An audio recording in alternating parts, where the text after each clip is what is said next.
কোনটো কি দাম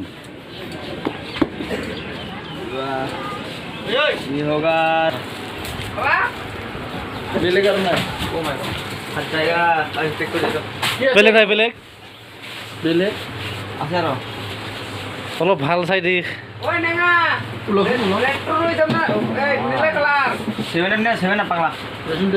বেলেগ আৰু কি আছে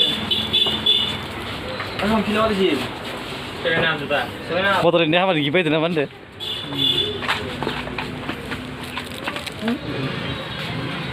এইটো 600 টাকা 400 মানৰ দিলে লৈ যাব পাৰিব কিমান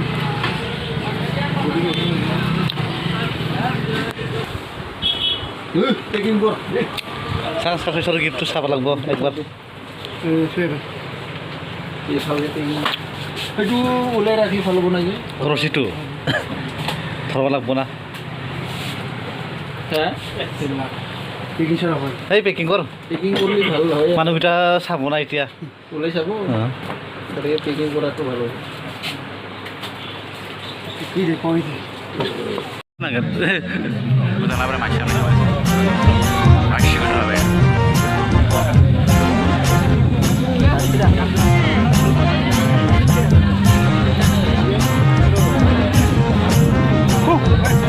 Blogan lah ini.